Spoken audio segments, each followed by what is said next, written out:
Whoa, drop top. You can't even see him on camera. Look at this. Obviously, your suits didn't arrive on time. I wish you would. Back then, you could buy a lot of chicken for $5. And all that sauce. 17's my number. Now you all have the passwords to my computer and everything.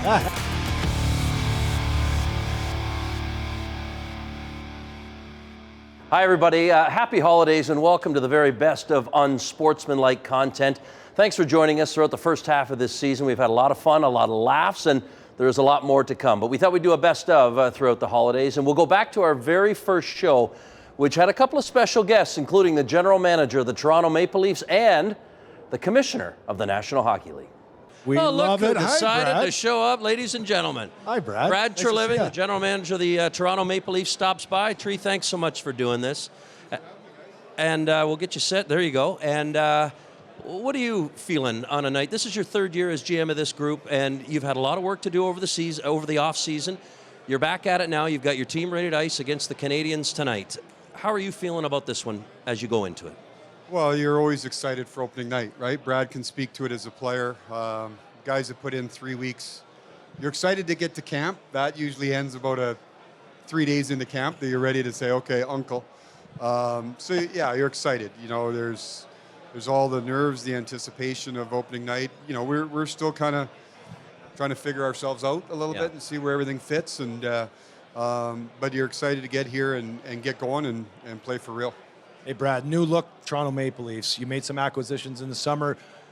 Historically, you love tough teams and you love that element. Excite me about the guys you brought in this summer. Well, like I said, we've gone out with Mitch leaving. Obviously, number one was trying to replace some offense, some creativity, some playmaking. So Michelli came in, and then Nick Waugh and Dakota Joshua. We've added some size to our group. We're trying to have some depth. You know, it's funny, all the best laid plans. We practiced for a couple of weeks in training camp, and then, as you know, Brad, injuries sneak in, and unfortunately Scotty's not playing tonight, Scotty Lawton, so we've had a little shuffle of the lines, but we certainly have added some size on our lineup, which I think is important. And so I'm excited to see these new guys. They're excited to be here. They all bring a little bit of something different to the table, but we're excited to have them all here. And the matchup. Tree, what does this look like as you look at your group against the opposition in Montreal tonight? Two teams who know each other very well. Yeah, I mean, opening night, it's almost meant for Toronto, Montreal, right? So, no, this is a really good team. They took a step last year, becoming a playoff team.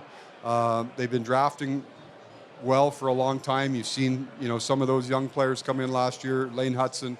You see Demidov here tonight. They made a couple acquisitions over the summer with Dobson and Bolduc. So this is a good team. You know, this will be a tough test right off the bat. So it'll be a really good test for us, and I know our guys are looking forward to it. I know you got a lot of work to do, Brad. We really appreciate the time. Thanks for stopping by here on our first show. Yeah, we're getting the kinks out. That's good. Good to have you. Yeah, obviously your suits didn't arrive on time. You're still in. I know you're in the middle of. I appreciate moving and whatnot. So hopefully the good clothes show up for the next. Hey, I appreciate you lending me. Sorry, this. you have to put up. I knew with it would fit. I think he's just short term. You know what? We're so happy that you were here, and to give the fans, the Toronto Maple Leafs fans, a little insight on your thought process. It's fantastic. Awesome. Good to see you both. Thanks, Trey. Thanks. Thank you. All right, there he is, Brad Treliving, stopping by ahead of the matchup with the Leafs and Habs tonight. Thank you, Brad. And I think, if I'm not mistaken, if I'm hearing you correctly, we've got another guest who's just going to come by. It's like the Oscars. What are you wearing here tonight? Who's stopping by now? Well, we've got a very special guest, and I think he's going to pull up just beside you. Yep. And that is, of course, as Brad Treliving has a small conversation with the commissioner of the National Hockey League, Mr. Gary Bettman. Mr. Bettman, how are you? Bettman, nice to see you. Nice to see you. All right, well, thank you so much for stopping by. And you can't shake a man's. I thought I'd stop by. You can't shake a man's hand sitting down, Gary. So Really? so nice to have you here. Good in to our be city. with you guys. Congratulations on your new endeavor. Thank you so much. It should be fun. Great for the fans. Yes, and thanks for being here. It is. It's great for the fans, and you know the passion of this market God, how and this could you not? rivalry. It's great. It's great to be here. And to have a home opener, I think this is the 23rd time the Canadiens and the Leafs are opening the season together. That's pretty cool. Great rivalry, great history, and great fans. For sure. Gary, speaking of Montreal, We had the Four Nations Cup last year, and the passion was sky high. Coming into this season, what kind of momentum are we going to take forward? And then, of course, the Olympics in front of us as well. Four Nations really captured the imagination, not just of hockey fans or sports fans, but people everywhere. It propelled us to another terrific record-breaking season. And I know the players, and you could see their passion for international best on best, are really looking forward to the Olympics. And that's really the reason we're going. You know this as well as anyone. Our players love to represent their countries, and I'll put our best on best worldwide against any other sport. The Olympics in Milan should be terrific. Listen, it's not without its disruptions for the season, but on balance, it'll be worth it. And most importantly, we're doing it because the players really want it, and I think the fans are going to love it. Can I just ask you a little bit about the growth of the game? Because, Gary, across the National Hockey League landscape, superstars scattered everywhere. We know in this market there are some big names, big boys here in this market, but boy, it just seems everywhere you go, doesn't matter what region you're in, they're there. No shortage of talent.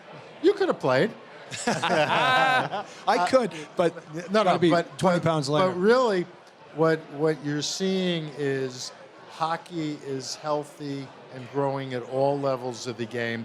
The way the game has been played now for the last 2 decades, emphasizing speed and skill as opposed to just size, and that's given more young people an opportunity to grow up into the game and want to be a part of it.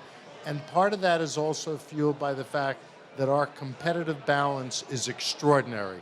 Our regular season goes down to the wire for so many clubs, and there's nothing like our playoffs, particularly the first round, where anything can happen. So the game has never been more skillful, has never been more fast, never been more entertaining, has never been more competitive. It's a testament to the players now and everything that's going on, but it's also building on the foundation that retired players have put in place for us. You know, for me, I just quickly, the transparency too, with all the social platforms that fans can engage with the players.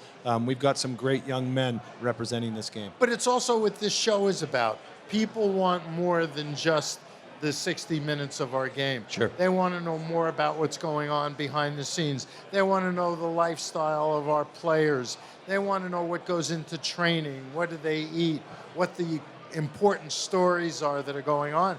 And that's why what you two are doing is so vitally important. Well, they also want to know about the history between you two. I'm not sure if you remember, but you know my partner here pretty well. Do you recall? Do you mind if I ask the question? Sure. Do you remember about 20-something years ago, I got suspended for 20 games? Do you feel bad about that? Because I still feel bad. I still feel bad. Do you feel bad or do you hold a grudge? I think a little bit of both, Gary, but you know what? I beg your pardon. Uh-oh. No, I'm kidding. No, you know what? There We'll take a are break. players who have left the game as players and gone on to roles in management and in media. And most of them I have a good relationship with, even the ones that have been suspended, and because they all, in the final analysis, get it. And my 100%. guess is you get it too. 100%. I was just being playful there, but I know there's you no were. question the game is in great hands. You know, and you're lucky it wasn't more than 20 games.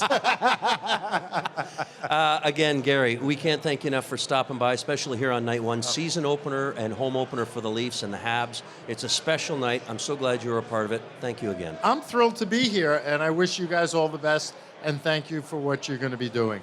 Thanks again. There he is, Thank the you. Commissioner of the National Hockey League, Mr. Gary Bettman, stopping by and sharing some thoughts. We appreciate it. Enjoy tonight. And once again, we'll see you inside, but thank you so much. Okay, next up, we had a chance to catch up with a massive Leaf fan. He, of course, a Hollywood actor, a host of a very successful podcast. Will Arnett sat down with Mayday and I to talk about his Maple Leaf fandom. We've got a couple of special guests. You know Wendel Clark, and of course you know Will Arnett as well. Gentlemen, thanks for being here on Unsportsmanlike Content. What a weekend. And I guess we'll just start with your Leaf fandom. Let's get right into it, Will. You had a chance a few moments ago to meet with Wendel, and he had a little gift for you. Had a little, what was that? A little gift for you on the bench. He had a gift for me. I got a signed jersey. First of all, you guys surprised me that I didn't know he was going to be there. Love it. And then I come out there, and there he is. And then there was a Wendel jersey, and he signed it for me on the spot. And I handed it to my buddy who was with me, and I said, "Find a vault and put it in there." You know. This is great because you grew up a Leaf fan. You're a Toronto guy, as everybody knows. This was your guy, 17. Yeah, 17 was my guy. 17's my number. Now you all have the passwords to my computer and everything. And he's got the picture of you, Wendell, on his phone as his avatar. Yeah. On his profile. So when he looks at it, there's the same picture of you knocking a guy out from Winnipeg. That's because he has a bad day, and then he looks at me. Oh, guys, my day's not that bad. You know what? True story. When was it? About 6 months ago, I asked Wendell to make a video for a buddy of mine. And so I reached out to you on WhatsApp so you could send me a video, and my avatar is him. And then I sent it, and I realized I was embarrassed. I was like, oh, geez. Now he's going to see my avatar is him. It's like he's getting a text from himself. 55-year-old man, biggest hero, Wendell Clark. Yeah. There's no shame in that. I'm officially old now. You get that a lot. Well, guys, there's lots to get into on this weekend. And obviously, it's a big game tonight, a really huge one for the Leafs as they want to get back on track. Before we get into all that, though, I want to just tell some stories. Will, I think everybody knows you from so many great things, from Smartless, your podcast, to Arrested Development, which was my favorite, I think maybe the funniest show in the history of television for my money. You've got a new movie coming out. You've done all kinds of voice work. We see you, commercials, television, you name it. What's the one thing that you are most proud of in your resume of work?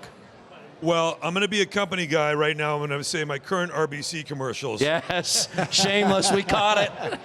No, I mean it. Oh. No, I do love doing that. They're great guys. But truly, Arrested Development gave me the guy Mitch Hurwitz who wrote that show, brilliant guy, and he really gave me a career.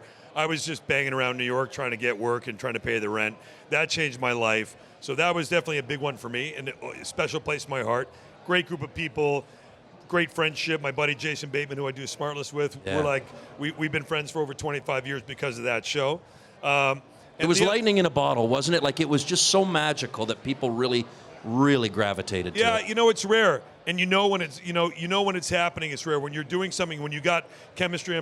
I don't know if that's what it's like when you're on a team that has good chemistry. You can feel the difference, right? You can sense it for whatever reason. You don't even know why. It's better than the sum of its parts. You know what I mean? Well, no, team's the strongest when it's a team. You could have 2 or 3 guys on a team, then that you'd look and you think, well, they got the 2 best players. That should be the best team.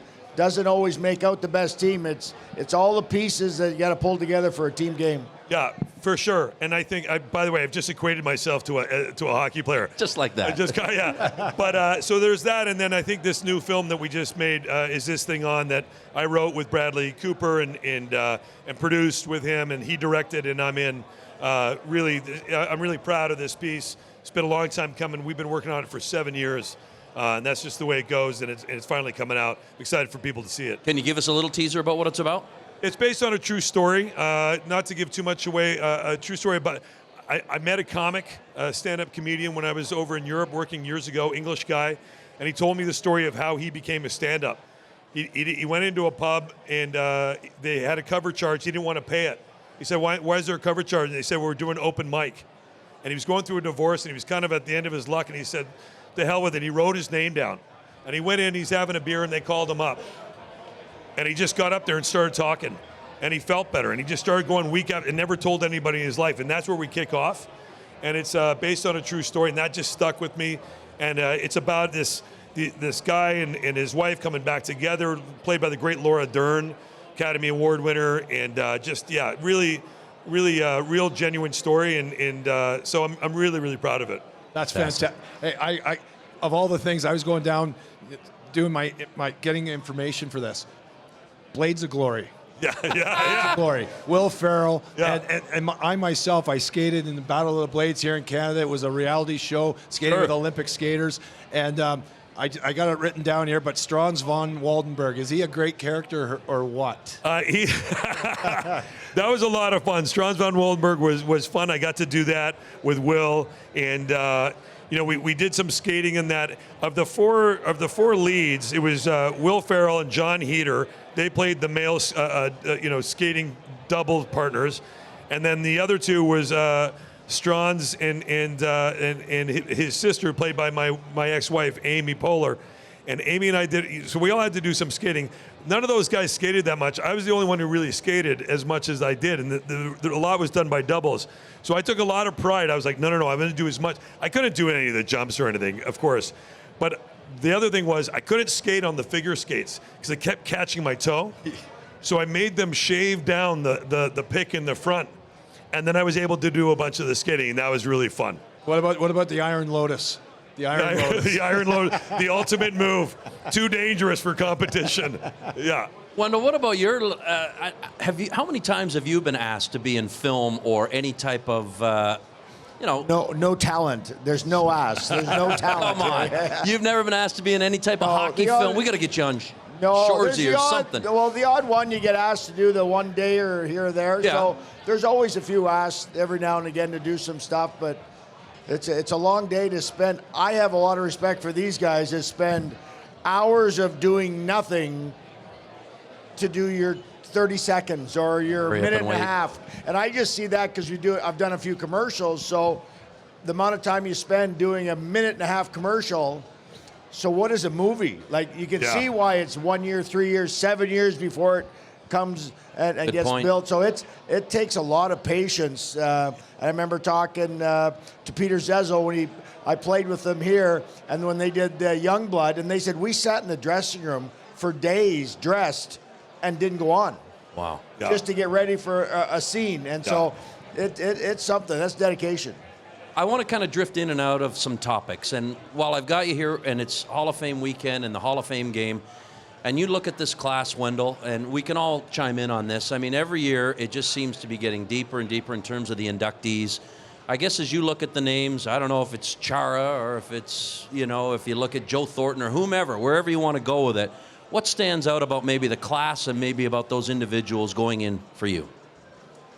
Probably a lot of them is just the dedication and longevity of all their careers. A lot of them, like Chara, started out as such a tall, skinny guy trying to find his feet, then all of a sudden became an everything player, like the guy, whether it be tough or score goals, shoot a puck over 100 miles an hour, the best defensive guy. Keith, what he's done. Thornton, how do you get traded out of Boston and then go and have even a better career in San Jose? And the longevity. He even played a bit here in Toronto, and I think he's as young now at his age. Like, no wonder he lasted so long, getting along with today's players, because he's a very young guy at heart. And just the longevity, I think, of all the players that are going in now, how long they played their sport. Hey, Wendell, so how about this guy on the screen right now, Alexander McGillney, Toronto Maple Leaf. I was lucky enough to play with Alex on his line when he scored 76 goals in Buffalo. Oh, he could have had 90. If he had a good left winger. Word for Mayday? Is that where you're going? Wow. All right, now we're getting somewhere. And I got to play with him in Vancouver. But you know Alex awfully well. It's taken him a long time to get this induction. I think it's surprising. I would have had him in a lot earlier, but he has some of the most talented I've ever seen. He played here in Toronto, and I think he only scored 30-some goals each year. Could have had 50, but he had more fun setting somebody up on a pass that nobody would even try, and he could pull it off. He had so much fun playing the game, and when it was his puck, it was his. Like, you couldn't get it off him, you couldn't catch him. He could speed, dangle, he could do it all. He could play. When you were growing up, Will, in Toronto and area, I just wonder what your earliest moments of Leaf fandom would look like. Was it, the classic hockey night in Canada, watching all the games? Was it an interaction with a Leaf? Where was it for you that really stuck with you? So many memories. A lot of them are tied to spending time with my dad. Coming home, playing on a Saturday evening, and then coming home and watching the Leafs at night on Hockey Night in Canada. When I being 9 years old, and I played goal when I was younger, and coming home, and I'd stick my pads on, and I'd watch Mike Palmatier make saves on TV, and I'd try to emulate them in the living room, you know. And I just all things like that, like the things you do when you just love hockey, you know. Walking down to the park and playing shinny on the weekends, just playing whatever you could, whenever you could.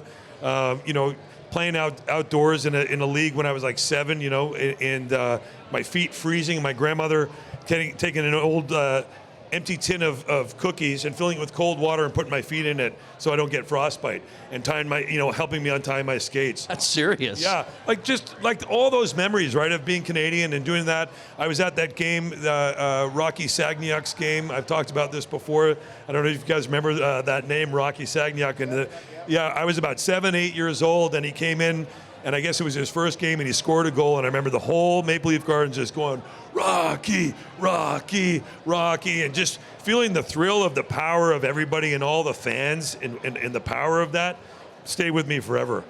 And there was some, the old buildings, like all the original, Brad and I got to play in a lot of the old original buildings, and they were tight and close. Fans were on top, whether you're in Boston, Chicago, the old Montreal, Toronto. You know, there was no glass. The fans were on the bench. So there was a real tight feeling with the fans back in the 80s and earlier watching the game. Hey, knowing that you were a goaltender, and Mike Palmatier for sure, big glove saves. But do you remember, because we're around the same age, Alan Bester, when he came on the scene? I was Alan Bester in the basement for sure. He was fun. You know what's funny? Somebody mentioned, I remember my buddy who's from Halifax, he and his brother used to have this argument, and he was a goalie, my buddy Eli, and he'd be like, no, you know, Alan Bester is great, he's great, and his brother Yuri's like, no, Alan Bester was no good.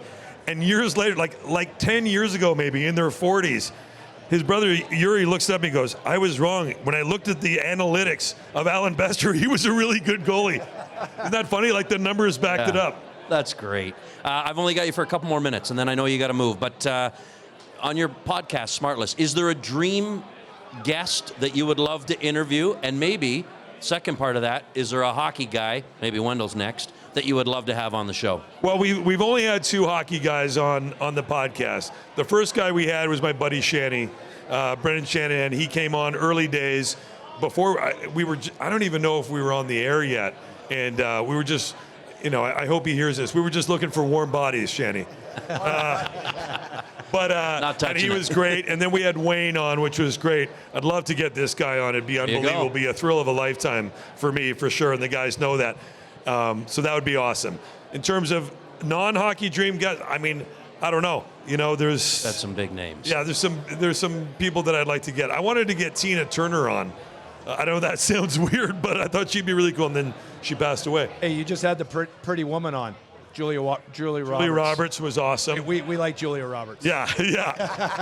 She was amazing. Yeah, I mean, by the way, again, there are so many moments when I'm sitting there and I'm talking to Julia Roberts, or, you know, talking to Wayne for that matter, or talking to, you know, we talked to at one point Biden, Clinton, and Obama at the same time, all three in a room. And I'm like, how did this kid from Toronto get in this room? You know what I mean? Like, it blows me away. Last one for you, and that is, and I'll put you on the spot here. Name your top 5 all-time Leafs that if you could ice your starting 5. Same question for you, and you can put yourself in there who you'd love to play with. I work for the organization, you know. Oh yeah, you're gonna take somebody off. Never mind. I get it. If you leave one guy off, okay, you'll hear Dougie's first. Dougie's first. You're My safe. centerman's got to be first. That's right. Okay, so of all time, it doesn't matter if it's positionally correct. Just put the 5 in there that you need and a goalie. I'd have to go him, Dougie, and then I'd probably go Mats, and then. You know, that's a tough one, man. On D, there's so many great guys. Who would I put on there? BJ, Boria. Yeah. Or, yeah. Who else? And I put Cujo. I maybe put Cujo and Nets. Yeah. Yeah. It's a safe bet. Yeah. Cujo and Nets. And then one more. I don't know. We were just talking, you know, there are a lot of current Leafs that I like. Like, I love Willie because you never know what he's going to do. He's turned into a two-way player. I mean, this guy is dangerous, and he feels no pressure. And you kind of want a guy who's got no pressure. So I'm going to put Willie on there. Little swagger. Because he's just He's just cooler than the other side of the pillow. Looks like I Yes. got to go back and play my old defense role again with that lineup. Sorry, man. Listen, we really appreciate you stopping by. Oh yeah, we got the big oversized hat. It's funny, Norm Macdonald It's reference not- there, but and- Not even going there with that And it's joke. not my hat. yeah, It's not my hat. Brad. no Ty Domi jokes. I know where you're going. going I have a huge head. This Here, would fit if you me. could sign that, and then we're going to raffle this off at the end of the season for Fantastic. charity. We're putting every guest on My there. signature might devalue it. So Top Go bidder, right there. Mayday's buying it. And we'll get you over there. Carolina in town, and Mayday and I are going to stick around. I don't think I've signed it yet. There we go. There we go. And Wendel, you'll be shaking hands and kissing babies all night over there. You'll probably stop by the alumni lounge. Is that right? Yeah, I'll be in there sometime. Hey, one Probably last see him over there looking for the free hot dogs. One last question for Will. You're talking about your new movie and the collaboration with one of your best friends. What can you say about Bradley Cooper? unbelievable. The guy's an unbelievable artist. I don't know if you ever saw Maestro or A Star Is Born. Yeah. He's a great filmmaker. You know, we've been friends for 25 years, and I took this to him and I said, hey, I actually sent it to him and said, hey, give me some thoughts on this script that I'm writing. What do you think? And he called me back and he said, I want to direct it and I want to rewrite it. He must not have thought my writing was very good. And I want to make it and I want you to be the guy. And he's just an unbelievable guy. He's got it all. He's the full package and just a really quality human being. Amazing. We'll stop there. Enjoy the game tonight. We appreciate you coming by. Thank you, This fellas. was fun. Thanks so much for joining us on the best of Unsportsmanlike Content. We will be back January 6th with more of this show. Until then, happy holidays and go Leafs go.